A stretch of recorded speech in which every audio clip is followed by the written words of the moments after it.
I was teaching swimming lessons, like in my late teens or early 20s. And there was a baby possum in the pool. And I thought, yeah, I could get him out. But if I get him out, is he going to turn on me? Is he not? And so I just think it's better to kill this possum. The woman whose voice you're hearing has been diagnosed as a sociopath. Her name, where she lives, we won't learn those things today. I just did what I thought was, safest for me or like most expedient, right? So I tried to drown it by like turning a hose on him, I try for 5-7 minutes or something and fail. The animal keeps surviving. I'm not able to drown it. So then I just, say, okay, I don't care. I'll just cancel the lessons for today and then I'll just go to the beach or whatever instead. It's easy for me, honestly. It's easy not to let things affect me emotionally. I'm Sarah Kay, and this is Sincerely X from TED and Luminary Media, the show where we hear stories from anonymous people and give light to ideas we might never hear otherwise. If I kind of had like a scale, like 1 to 10, sociopath, like the most extreme person is a 10, somebody who's not functional in society at all. I would say that I'm about an 8. I'm not so extreme, I'm pretty functional in society. I've worked as a professional all of my adult life. I enjoy music. I have a really close relationship with my family. I love small children. I love to eat at Chick-fil-A. That's my favorite restaurant. These are more of the kind of obvious things that you'll see if you interact with me.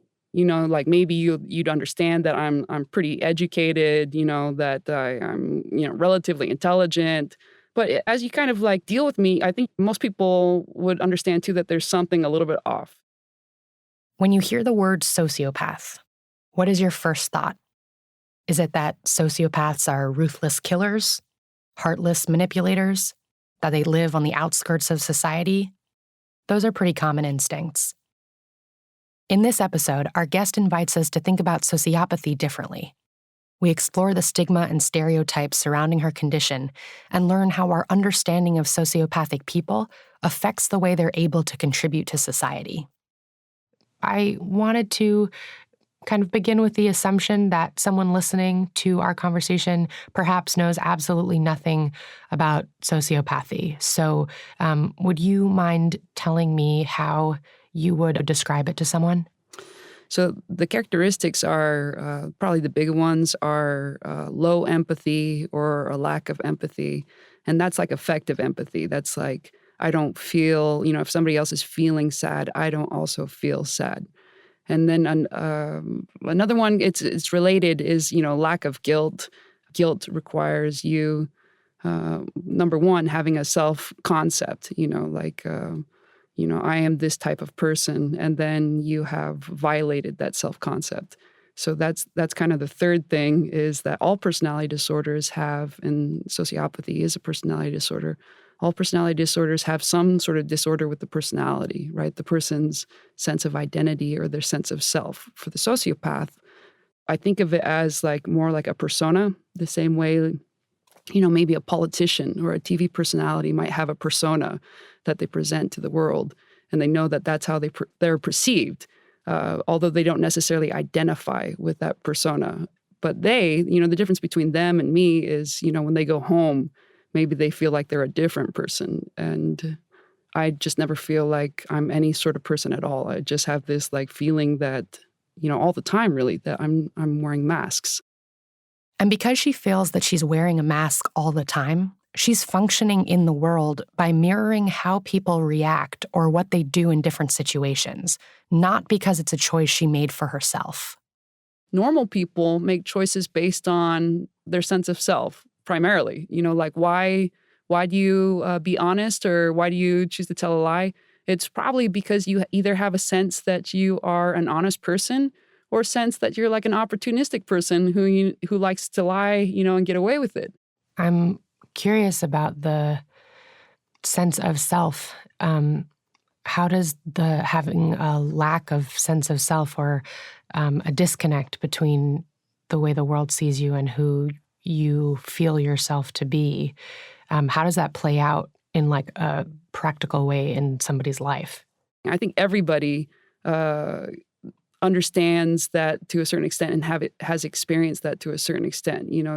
Everyone, wears clothes that they don't want to wear, that they're uncomfortable, but that's what's expected of them for whatever reason in that particular context, where everybody feels like they're making some concessions, where they're not being their true self all the time.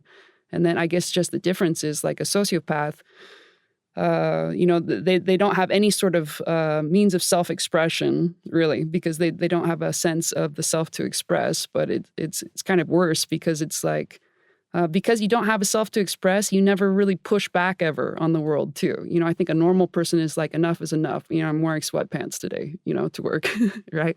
Or whatever it is. So they're the lack of sincerity to it all, I think actually makes sociopaths tend to be like pretty skeptical of people, other people, of the world, of, the whole social construct, kind of think, like everything's pretty meaningless. I think it seems kind of absurdist to them. So, I mean, I think they're further disconnected from the rest of people and the rest of the world because the whole thing kind of seems like meaningless. Life seems meaningless when that's kind of like all that you're doing. Let's talk a little bit about your timeline. So is there a moment when you started to notice that something was different about you, and what was it you were noticing and what was going on for you at that time? I think I understood, even when I was a small child, that I was different. The thing I noticed first is how often people are irrational. And I was able to see, like in my little 3, 4, 5 years old, probably, I was able to notice right away in my classmates that they were frequently irrational and that it was kind of easy to predict their irrationality and that you could kind of manipulate them to be irrational if you wanted them to be, or, to maybe talk them down if you didn't want them to be. I think that was the thing that I noticed first in terms of being different from other people is how subject to their emotions people are. And I think that still stayed the same. It's always been the same. In fact, when I was little, I was like watching one of these TV shows where there's some kid or, parents who lost a kid or something and everybody's crying. And I made some kind of like smart aleck remark about like they're ugly crying, right? They're ugly crying on TV. And I said something about like how bad they look or something. And my dad was like, have you no empathy? And I was like, I don't even know what the word empathy is, but I guess I don't. That was the moment you learned about empathy and you were like, okay, this is a thing I don't have that someone's telling me I'm supposed to. And did you then start to figure out how to perform empathy instead? I mean, yeah, I guess I didn't really, I think, understand what empathy was. I was like 8 or 9, but I think I understood, okay, if I say things this way in these type of circumstances, then I get a negative reaction. So I at least learned that there was like something else being expected of me. And then I have tried, or maybe, in trying, pretended to be like more sympathetic, I think, to sad situations than I would otherwise be. Go to your, best friend's mom's funeral or something and, at least wear black. I'm super good about, like looking the part, to look like I'm taking it seriously, right? Because I mean, I do take it seriously, but I'm not going to have the emotional reaction, or I'm not going to have the empathy or the other things that you would expect from a normal person. It's fascinating to me because it's like if I'm meeting someone who is from a different culture or from a different religion, I would do the research ahead of time to know, kind of standard things that would be appropriate and inappropriate so that when I show up at their house, I'm not doing anything that would offend them and I'm, playing by the rules of a culture that I'm not necessarily a part of, but want to be respectful of. And it kind of sounds like that's what you're doing, is that you recognize that this is somebody else's culture of empathy, but you can be respectful of it even though it doesn't mean anything to you. Exactly. Yeah. The people who go to a Jewish wedding and put on a yarmulke, they're not believers, right? But they do it out of respect. You don't believe in the underlying principles, but you're willing to do this because that's the thing that's expected of you. I can put myself in somebody else's shoes and be like, oh, okay, yeah, having a mom die would be, so a very terrible thing. It would change almost every aspect of your life, it seems like, for decades into the future. And I could see how people would be very upset about it, right? I can feel, or not feel, I can understand all those things. One year in a summer internship, our guest had a lot of conversations with a colleague. And from those conversations, her colleague suggested that she may want to consider the possibility that she's a sociopath. Now, for our guest, this was the first time she thought the word sociopath might apply to her. Years after the internship, she started having trouble at work and problems in her relationships. She took a sabbatical to focus on herself, really to learn more about herself. And eventually, she sought out a diagnosis. I think for me, I sought out the diagnosis more as a confirmation of things that I had already kind of known were true. Like I think that all sociopaths I have met are self-aware. They may not know the word sociopath applies to them. They may not understand what the word sociopath means, but they would recognize it, when they see it, right? I think that's a very common characteristic. For me, I was interested because I was like, it was such a different kind of life trajectory that I was kind of contemplating taking, that I thought, well, I want to be really sure that this is what's really going on. But I think, that's probably like common for most sociopaths, is that they know what they are, even if they don't know the label. Once they learn the label, most of the time they don't, want to change right away. Most of the time their life is going probably fine enough.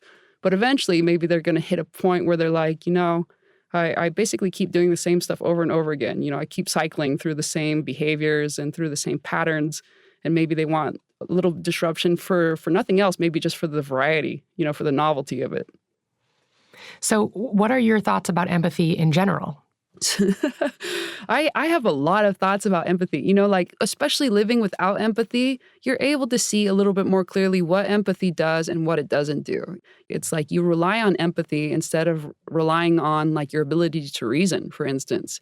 You could just have a set of ethics, right? You could just be a utilitarianist, or you could be whatever it is and just say, I'm going to do the right thing because it's for the greatest good. But most people don't kind of go even through that thought process. They just do things when they feel that the thing is right, and they don't do things when they feel the thing is wrong. Because rather than thinking kind of rationally about things, everybody's just learned to kind of go with their gut. And so when we go to kind of like discuss it with somebody who has a different idea about something that's right or wrong, also coming from their place of empathy, there's just no common ground there, because people haven't gone through the trouble of identifying what is the rational basis for the things that they choose to do and the things that they think are good. I mean, I think that people think that sociopaths are irrational, probably, when actually it's the opposite. They're hyper-rational. Like they don't have the emotions kind of clouding, I don't want to say clouding their judgment, but a little bit. Even though the sociopath is grandiose, I would say they don't have the same sorts of, let's say, ego hurt that normal people do, that can really trigger a person, like kind of this gut punch, sucker punch, like where it hits you where like all of your insecurities are, right? Because the sociopath doesn't have that sense of identity. They don't have those insecurities. So that never happens, right? That's like, that's high emotional reactivity, and sociopaths have very low emotional reactivity. I have to think, mob mentality is empathy related, because sociopaths are immune to it. It's as if, like the electrical current's going through and we're just not a conductor. It doesn't like continue. It has no effect on us. Sociopaths tend to be very open. I think everybody could benefit from being a little bit more open to thinking, when something happens, not just go with your initial emotional reaction, but kind of think through it a little bit more. I'm curious because my limited understanding of sociopaths, of course, but my understanding is that sociopaths often have a pretty inflated sense of self, or a pretty good ego, and that does not lend itself naturally, I don't think, towards like an openness to self-improvement and or a willingness to try therapy and or a willingness to believe that a therapist is going to be able to offer them something that they can't figure out on their own. This is also pretty common, I found, is that sociopaths have had some interaction with like the psychological community. Either they've had a therapist, one or two therapists even. think the attitude in the psychological community is that sociopaths are untreatable. So I think sociopaths are kind of aware of that. It's not just that they don't want to get better. It's that there is no promise or hope of getting better, even if they kind of wanted to. Do you think that both the, social public reaction to sociopathy and also the reaction within the psychological community is different from what it is to other personality disorders? Like, how have you experienced that? I don't think that sociopaths are the only people with stigma, but I do think, sociopaths do have the worst maybe of the stigma. I think partly because of, the way that the diagnostic criterion has evolved has really focused on the criminal population. It's not true that most sociopaths are criminal. And in fact, it's the opposite. The vast majority of sociopaths are not criminal. They're out there being successful. They're doing various things, but they're not allowed to really kind of disclose to anybody who they are. What do you think that sociopaths can teach non-sociopaths? I think there are a couple things, like sociopaths, the fact that they don't care what other people think. I think that's really freeing. I wish that everybody could be more like that. I don't think that fear of what other people think should be the reason why we choose to do the things that we choose to do. Sociopaths rarely shy away from confrontation. It's not something that bothers them. And it doesn't hurt you because you don't register pain based on people disliking you? Yes, that's probably a really good way to put it. And I don't know why that is, but a lot of people have said that's the sociopath's superpower is to not care what other people think of them. And I don't care if people like me or don't like me, basically. Why was it important to you to talk with us today? I think it's important to me primarily because, this is a true misunderstanding that people have, and it's making everything worse. Sociopaths have it worse because of this misunderstanding, because of the stigma, but so does society have it worse because we're not doing the things like early intervention or getting people treatment to where they wouldn't be causing problems. Or the lack of understanding leads to, the sociopaths having to wear a mask. And then normal people don't like that because it seems like they're getting defrauded. It seems like they're getting tricked all the time. But it's this catch-22 situation where as long as there's this kind of base misunderstanding about what it means to be a sociopath, nothing's going to get better, right? It's going to keep kind of perpetuating itself. We're going to have very limited sorts of solutions that are available to us. So I see that as an issue, for myself, for the larger community. And I think especially I have now tons, double digits nephews and nieces. And each one of them are also different. Some of them are so emotional and so empathetic. And some of them are more like me, right? Sometimes, especially the ones that are more like me, they can rub people the wrong way, even my own family members. And I always try to tell them, hey, we need to show them what is so great about love so they'll care about it and care about us. If we don't show them what's so great about this thing, then obviously they're not going to care. They're not going to care about us. They're not going to care about anything. It's up to us to kind of do this. And that's the sort of early intervention type stuff that I want to be broader, to be more available to them so they don't have to kind of go through the same things that I did. In a moment, we'll speak with an expert on empathy, about its benefits, its limits, and whether we should try to feel it for people like our guest, even when they can't feel it for us. I'm Sarah Kay, and this is Sincerely X.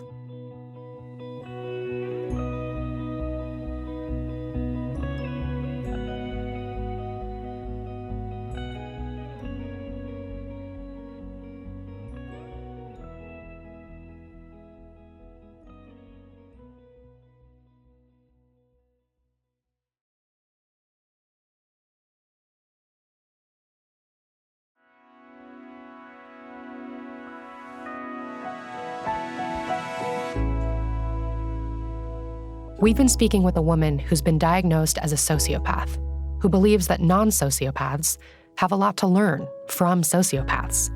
She gave me permission to share our conversation with Jamil Zaki, the director of the Social Neuroscience Lab at Stanford University. For the past 15 years, Jamil has studied empathy, in particular, why some people are more empathic than others, and how we can help people empathize in more effective ways.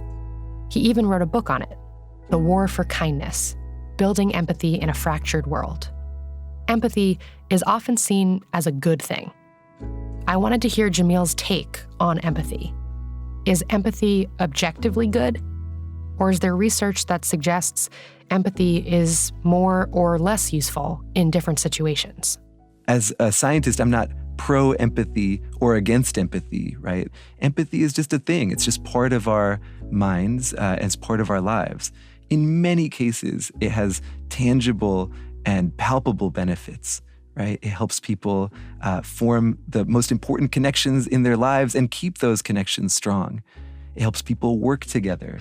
It helps us help each other, right? Empathic individuals more likely to donate to charity or volunteer than those who have less empathy. And it decreases our stereotypes. When we empathize with someone from another group, we oftentimes feel more openness towards the rest of that group. So it's a good thing in those ways, but there are real risks as well. I mean, burnout is so prevalent among people who work in the face of others suffering all the time. And likewise, when we empathize super strongly with our own group, that can actually make us feel more hostile or threatened by or even violent towards threats to that group, whether they're real or imagined. And that's sometimes what, sort of extremism amounts to, not a sociopathic lack of care for outsiders, but rather an almost unhinged level of care for insiders, for the people in our tribe, and a willingness to do anything on their behalf. How does empathy and emotion relate or interact with rationality and decision-making? I think a lot of people are of the opinion that those are antithetical. I think one of the biggest, creakiest stereotypes about human psychology is this sort of split between reason and passion. That idea within psychology has collapsed. In particular, we now know that emotion and reason work with, not against each other. And that goes both ways. So gut instincts, or sort of our emotional intuitions, often help us make better decisions more efficiently and in ways that help us in the long run. And also, our rationality can help us choose our emotions, right? We exert lots of control over what we feel, and as a result can tune what we feel in ways that we deem healthy or useful in the moment. So the idea that we can learn to be more empathetic, how?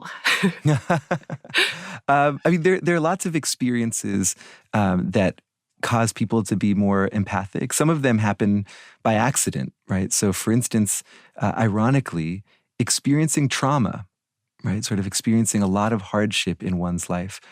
It turns out that in many cases, individuals who suffer trauma actually grow through that. Now, I don't think that people would want to experience trauma on purpose simply to make themselves kinder, but there are also ways that we can practice empathy. One dramatic study that came out of Germany a couple of years ago used a meditation technique known as loving kindness.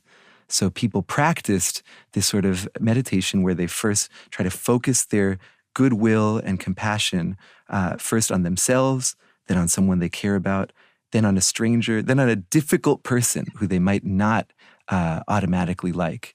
And scientists scanned their brains before and after they practiced this meditation, and they found that parts of their brain associated with empathy grew in volume as a result of this practice, suggesting that if you work at it, you can not just change yourself psychologically, you can actually change yourself physically. So let's turn to our guest for a second. Speaking, I guess, just generally at first, what was your reaction to this conversation that you got to hear?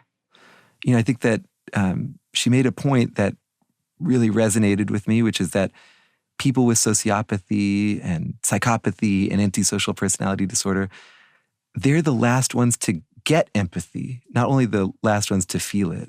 We, as a society, I think, somehow feel okay stigmatizing them and writing them off. They're viewed as hopeless, and that's unfair and unjust, and it likely perpetuates their difficulties adjusting to society. So I thought that her perspective and clarity really helped break that barrier.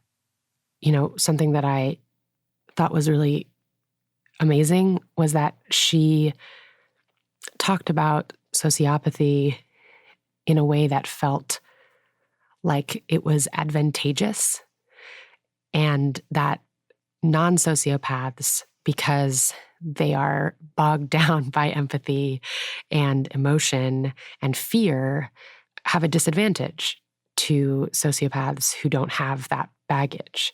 And I'm curious what your response is to that idea. It was so fascinating to hear her talking about that, because there's actually all sorts of evolutionary theories about this, right? There's the idea that in a society or group where most people are empathic, somebody who, in a cavalier manner, uses that entire system only for their own benefit without any regard for other people's well-being, will win, right? They can cheat their way to the top by depending on the empathy and cordiality of strangers. But there's a big caveat to that perspective from evolutionary theory, which is that that only works if the number of people who are cheaters or sociopaths is far outnumbered by the number of people who are not, right? So one cheater in a world full of empathizers will do great, from an outcome-oriented standard.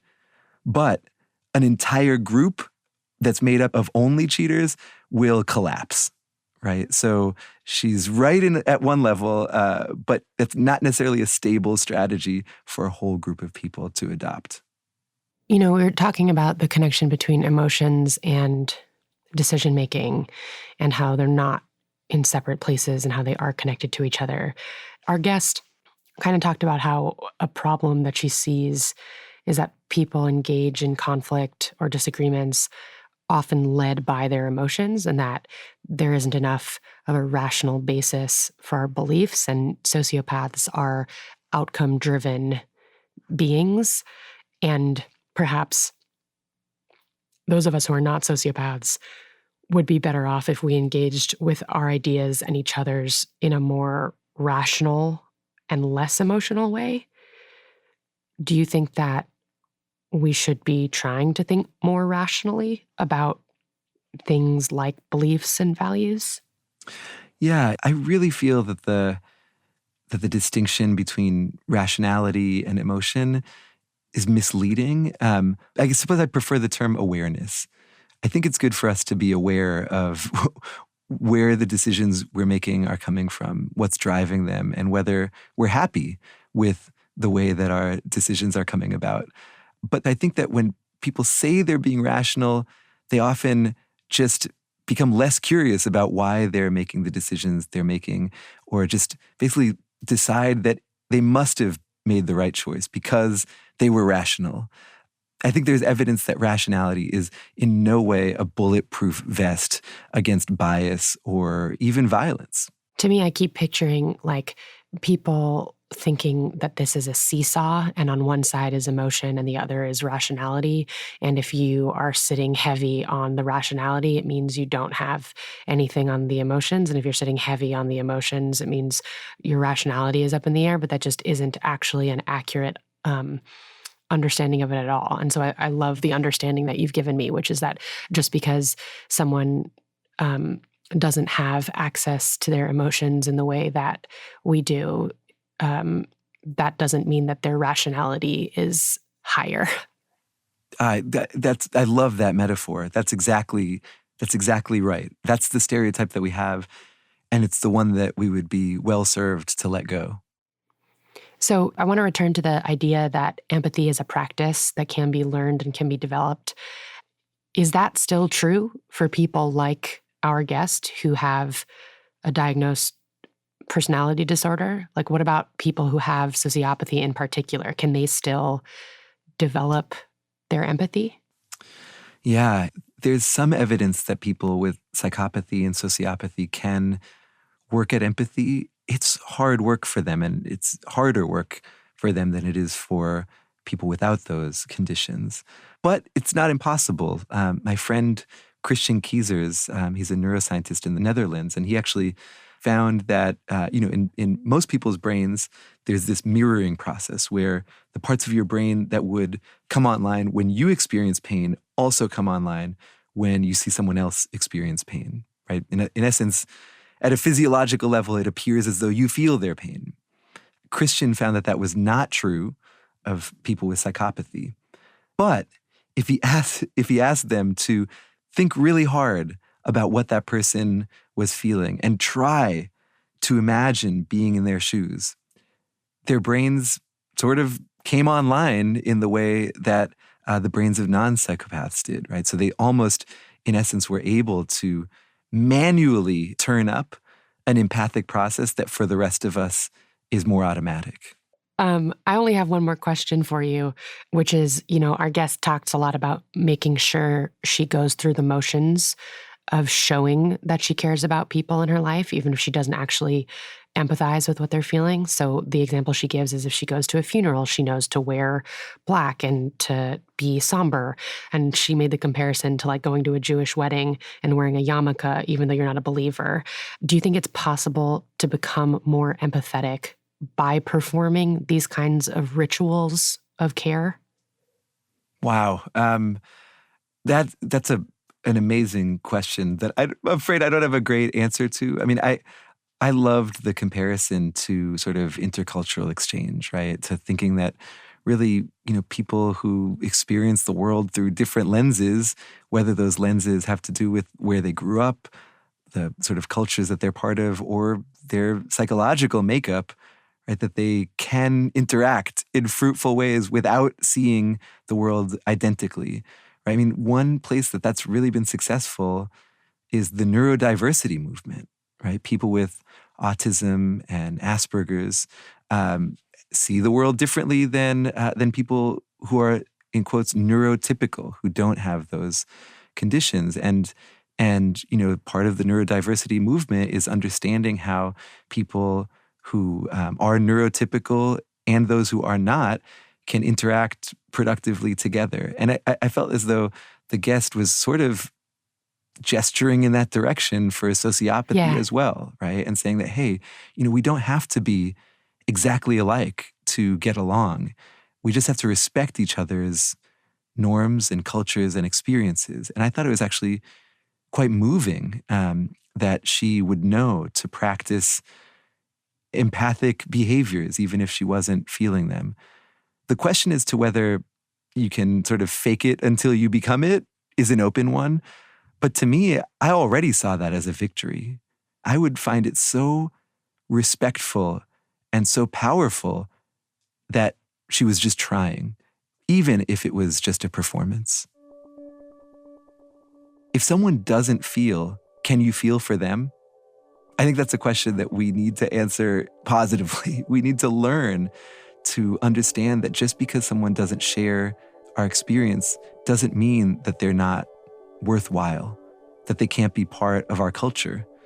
And when we invite people with psychopathy and sociopathy to take part in our culture, then yes, I think that they'll be more able to find ways to do so.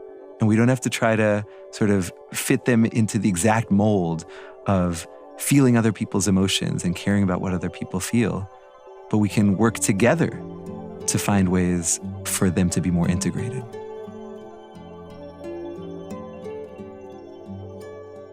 So what is it that you want listeners to take away from your experience and also this conversation? I say this often, I don't ever mean to whitewash sociopaths. I don't mean to say that they're better or worse than anybody else. It's just that they're different. And the kind of misconceptions that we have about them, though, are, I think, the main source of the problems. Everybody's different, but we have learned to kind of accept and accommodate so many differences. And I guess I'm just trying to say, can we learn to accept and accommodate just one more different type of mind?